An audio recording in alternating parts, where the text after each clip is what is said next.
Welcome student, page number 204 का एक और टॉपिक जिसका नाम है 10.10 कंटिन्यूअस चार्ज डिस्ट्रीब्यूशन। अब चार्ज डिस्ट्रीब्यूशन की जरूरत क्या पड़ी, थोड़ा समझो ध्यान से। भाई मैंने अभी तक जो सिखाया आप लोगों को, क्या सिखाया? अभी सिखाया कि कूलम्स लॉ लगाना है तो पॉइंट चार्ज चाहिए। इलेक्ट्रिक फील्ड इंटेंसिटी सॉल्व करना है तो उसका भी बताया फॉर्मूला, तो वो बताया आपके पास में, देखो ये बताया था KQ1 Q2 upon R square, ठीक है ना। तो KP या KQ अपॉन R स्क्वायर। अब बात ऐसी है, इलेक्ट्रिक फील्ड इंटेंसिटी में भी पॉइंट चार्ज था, यहां पे भी पॉइंट चार्ज है। दुनिया में कुछ पॉइंट चार्ज होता है क्या? जैसे मार्कर है तो क्या है? पॉइंट चार्ज है। अब ये देखो, ये सारे पॉइंट है, इन पॉइंट को ज्वाइन कर दो तो बन जाता है लाइन। लाइन से बना दो तो बन गया प्लेन, प्लेन से बना दो तो बन गया वॉल्यूम। मतलब वॉल्यूम बना प्लेन से, प्लेन बना लाइन से, लाइन बनी पॉइंट से। भाई पॉइंट को ज्वाइन किया तो लाइन बनी, लाइन को ज्वाइन किया तो प्लेन बना, प्लेन को ज्वाइन किया तो वॉल्यूम बना। मतलब क्या? अगर पॉइंट चार्ज के लॉ को, अगर किसको? पॉइंट चार्ज के लॉ को अगर आपको डिस्ट्रीब्यूशन ऑफ चार्ज पे लगाना है, अगर इन सरफेसेस पे चार्ज को फैला दिया जाए तो ये चार्ज अब पॉइंट नहीं रह गया, ये वॉल्यूम में कन्वर्ट हो गया। वॉल्यूम से पहले सरफेस में कन्वर्ट हो गया, सरफेस से पहले लाइन में कन्वर्ट हो गया। तो चार्ज डिस्ट्रीब्यूशन का मतलब होता है जब चार्ज सरफेस लाइन पर या सरफेस पर या वॉल्यूम पर डिस्ट्रीब्यूटेड हो तो इस डिस्ट्रीब्यूशन को डिस्ट्रीब्यूशन ऑफ चार्ज कहा जाता है। तो पहला डिस्ट्रीब्यूशन समझते हैं हम लोग, जिसे कहा जाता है लीनियर चार्ज डिस्ट्रीब्यूशन। क्या डिस्ट्रीब्यूशन कहा जाता है स्टूडेंट? Linear charge distribution. तो लीनियर चार्ज डिस्ट्रीब्यूशन का मतलब होता है, मान लीजिए आपके पास में चार्ज यूनिफॉर्मली डिस्ट्रीब्यूटेड है L लेंथ पर, और इस L लेंथ पर जो चार्ज डिस्ट्रीब्यूटेड है उसकी वैल्यू है +Q। लेंथ यहां से यहां तक L है, तो charge distribution lambda, charge per unit length को कहा जाता है लैम्डा। अच्छा यूनिट चेक करना, चार्ज की यूनिट क्या होती है? तो चार्ज की यूनिट कूलम और लेंथ की यूनिट मीटर होती है। अच्छा डायमेंशन फॉर्मूला लैम्डा का क्या निकाला जाए? चार्ज का 80 होता है, इसका L होता है, तो यह आ जाएगा L-1 आपके पास में आ गया 80।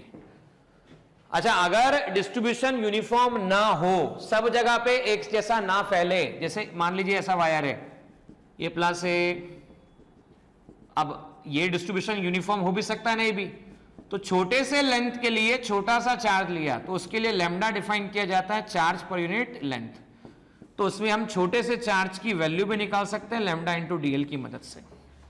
ये हो गया आपका पहला डिस्ट्रीब्यूशन, लीनियर चार्ज डिस्ट्रीब्यूशन। अच्छा लीनियर चार्ज डिस्ट्रीब्यूशन के बाद होता है सरफेस चार्ज डिस्ट्रीब्यूशन। कौन सा distribution student? Surface charge distribution. जैसा नाम से ही क्लियर है, सरफेस मतलब ये डिस्ट्रीब्यूशन चार्ज का किसी प्लेन की बात करेगा।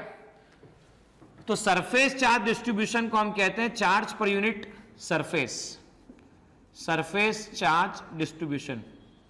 Charge per unit surface is called surface charge distribution. तो ये आइएगा, ये मान लीजिए सरफेस है, आपने इसको चार्ज दे दिया, ये सरफेस के ऊपर हर जगह पर फैला हुआ है, और मुझे इसका एरिया पता है कितना है। Let I assume this the area of surface is A, और चार्ज इज Q, तो सिग्मा को बताया जाता है, इसे Q/A कहा जाता है, बराबर है, चार्ज पर यूनिट एरिया। तो यूनिट की हम बात करें तो चार्ज की यूनिट होती है कूलम, एरिया की यूनिट होती है metre square, sigma charge upon area ऐसा कहा जा सकता है।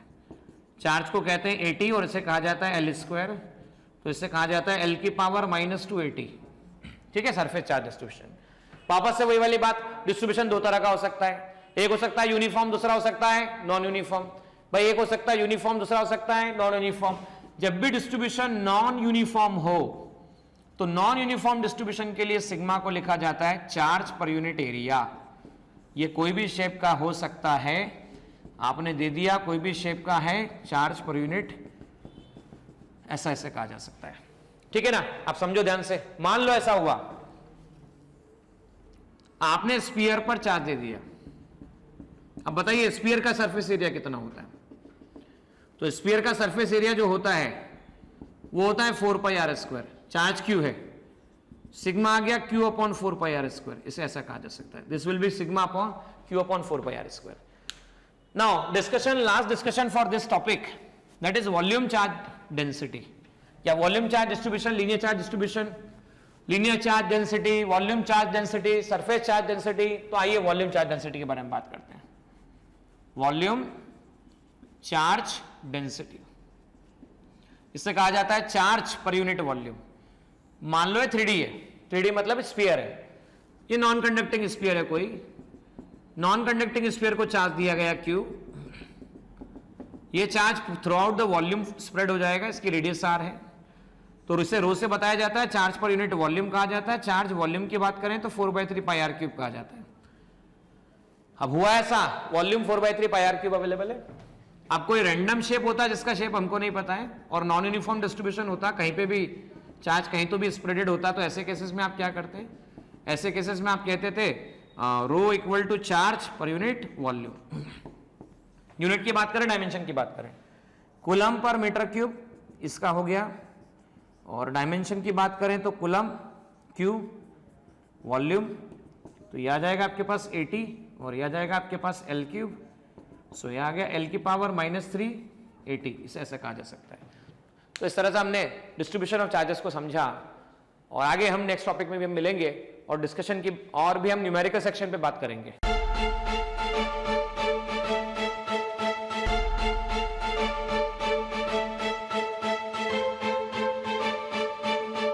पुरोहित अकॅडमी, मेन ब्रांच प्रभात चौक, MJ कॉलेज रोड, लोकमान्य हॉस्पिटलच्या बाजूला, जळगाव, आणि पांडे क्लासेस जवळ, बंधन बँके शेजारी, ट्रॅफिक गार्डनच्या समोर, जळगाव।